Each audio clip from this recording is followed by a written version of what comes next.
He feels it in his bones, Gino. That's Young Guns and Bones. How you doing there, Gino? Oh, it's pretty perfect. That's right good, there. good. How you doing? What do you mean? The Young Guns, they'll be coming to town along with a special guest. Who? Breaking Benjamin. No way. Yeah. Really, Young Guns? See, I forget these things. You know, I write them down, and then there's notes all over the studio. I have to be reminded and whatnot. And, you know, guess who we have on the phone right now? Someone. Live, ladies and gentlemen.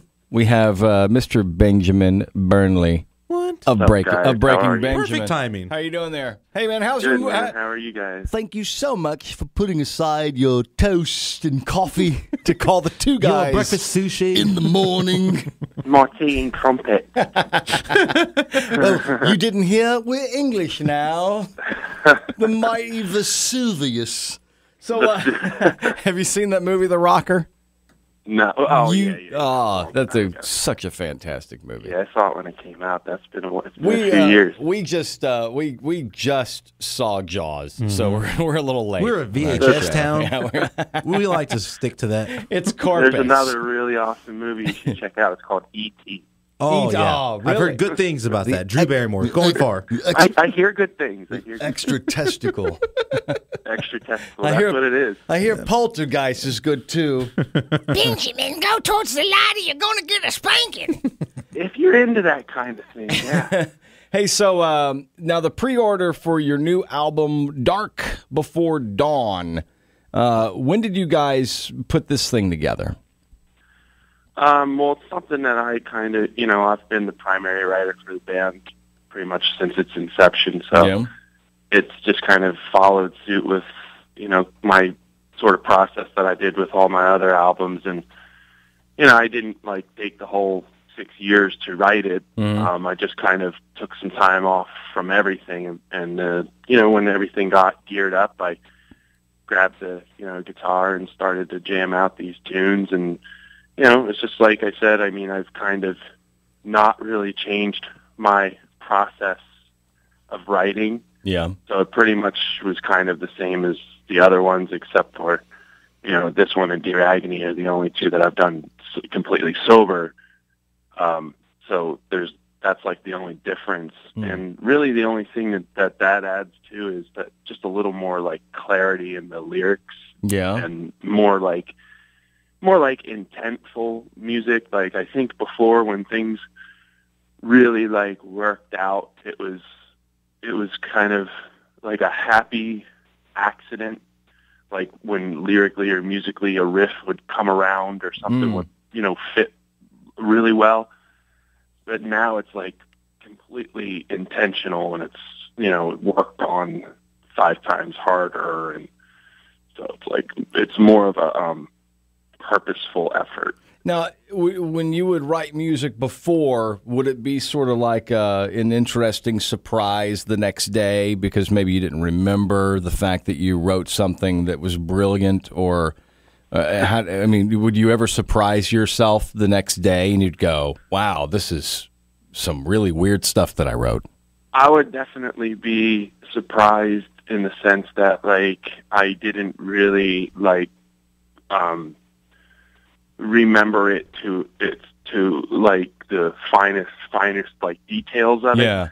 I would remember it, but not little things I don't remember I went to that fret there and that's pretty cool and that kind of stuff. So it's I guess when I was drinking it was the same thing as what I do now. It's just I would go on autopilot and my brain would still do the same thing. I just didn't really pay attention to it.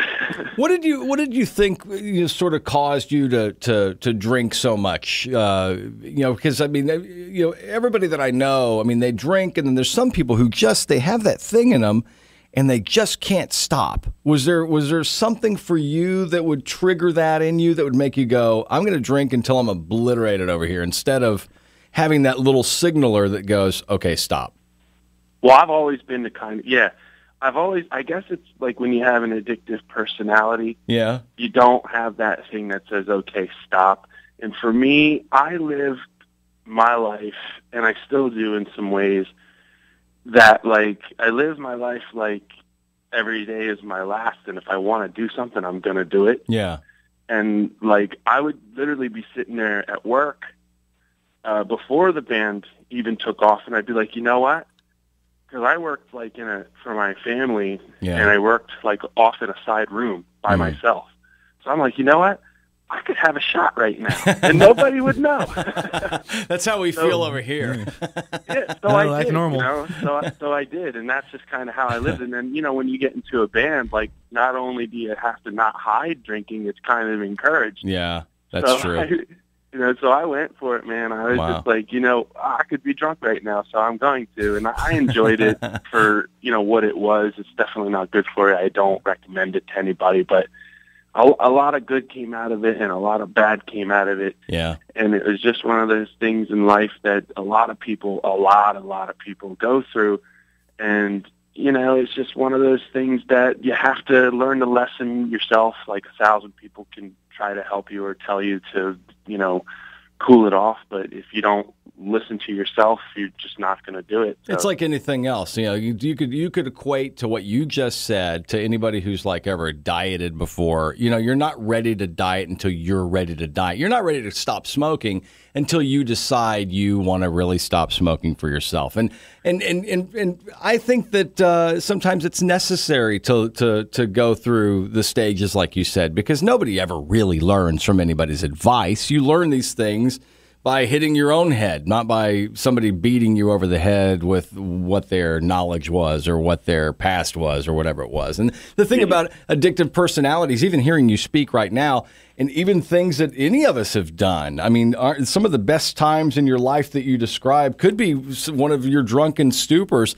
And I think that it's okay to look back at that and speak of it and almost romanticize those times, because... Oh, for sure. I mean, just because you have a problem or you have problems going on in your life or you're a drinker, it doesn't mean that it's all bad, and it doesn't need it doesn't need to be marked as a wasted part of your life. You could still celebrate it, maybe not all of it, but there's definitely moments in there that you can, I wouldn't say be proud of, but be glad that you lived the way you lived it. Well, sure. I mean, if you look back at, great rock bands, the 60s and 70s and 80s and whatnot, and just all the debauchery that took place, you look back and you go, okay, cool, I had my debauchery, and then finally, at this point in my life, I decided to tap the brakes and become something more productive. So there you go. Sure. Well, unfortunately for me, though, I mean, I quit because I started to have lasting, permanent damage to my body. So I had to cut it back and stop. Wow. Just really, that was really what did it. I didn't make a conscious effort to stop. It was just like, I feel like I'm literally going to die. Really? And and I'm still kind of sick. I'm still kind of sick from it because I've done like permanent damage to my body. So that definitely isn't worth any good time. But any romance out of that deal, No, but I do believe that every little single teeny tiny minuscule detail about life leads you to where you are. And I'm in the best place that I've ever been with my personal and professional life. So every decision I've made led me here. So for that, I think it's, justifiable and, Now, when you let me look at the music here for a second. Is it weird for artists now? Because way back when a CD would come out or an LP or whatever, it was almost like a story you would follow from the beginning of an album to the end. Sometimes there was a story that would take place for you, and people took, when you really literally would listen to all the lyrics and go through it and whatnot. Is it harder for you now? Or for artists now to have to always write that one great tune that'll get played on the radio, or will get downloaded a billion times on iTunes, or will get ripped off or stolen or whatever, that one hit instead of the story, the peaks and the valleys. Like when you listen to an old Rush disc, you'd get that sensation of you were going on sort of a journey with them from one place to another. A mystical journey. Yeah.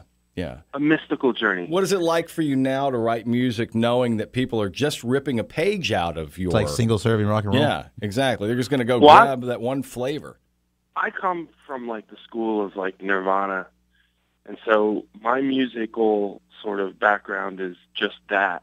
And so that's kind of how Kurt Cobain wrote, where everything was kind of like its own sort of thing, but it was kind of strung together by a common theme of overall angst and somewhat of despair and that kind of thing. So that I can't really speak for other artists and their epic creations or their, whatever it is. I could only really comment on, things that have sort of influenced me.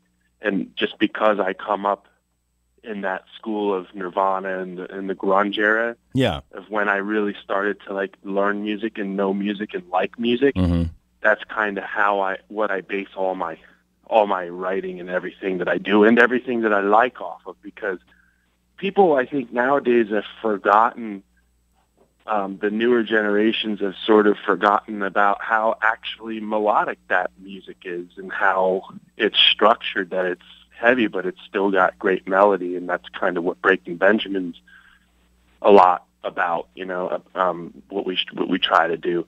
And so I try to keep it all self-contained, but yet have an overall sort of theme for all of it, where if you had an imagination that, was suited to, if you wanted, basically what I'm saying is like, if you wanted to string it all together, you probably could find a way, just like you could with a Nirvana album or an Alice in Chains album.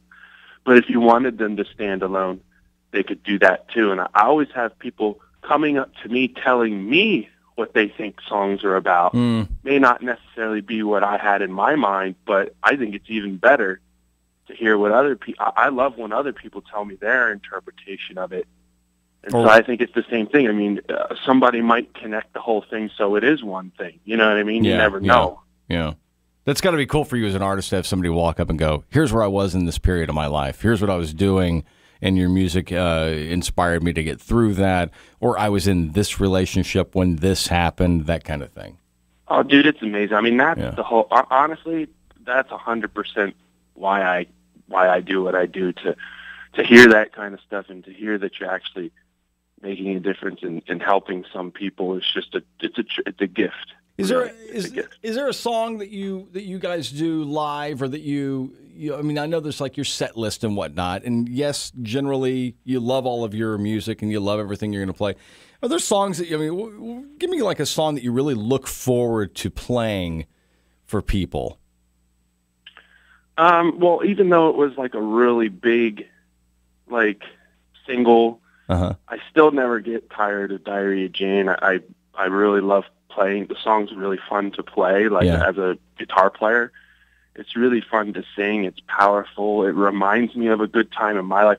Because, people listen to Breaking Benjamin songs and they sit, and like you said, it reminds them of a time in their life. Well, they remind me of a time in my life, too. Yeah. And there's some songs where I wasn't really the happiest or in the greatest of places, and those songs remind me of those times.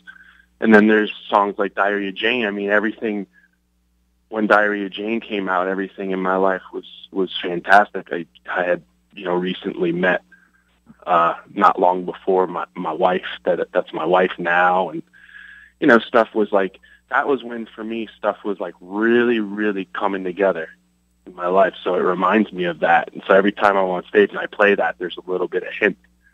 There's a little hint of what it was like when I wrote it, what it was like when I did the video, what it was like when I recorded it. So It was a really good time. It was a really, really good time. Well, we can't wait to see you play here in Corpus Christi. And I'm going to play that song right now, Breaking Benjamin, The Diary of Jane. Benjamin Burnley, ladies and gentlemen. Thanks for calling us this morning. Thanks, guys. And I appreciate you supporting the new single, Failure too. I'm really stoked to get out there and play it. The band hasn't played it yet. Well, tell you what, I'm going to play The Diary of Jane, and then I'm going to play Failure. So I'm going to play them. Nice. I'm going to play them both. Nice, man. A twofer. Because we do what we want around here. A twofer. We call that a twofer. All right, man. Hey, have a fantastic morning, and we'll see you when you get to town. Thanks, guys. I really appreciate it. It was a pleasure. You got it, brother. Talk to you soon. Thanks.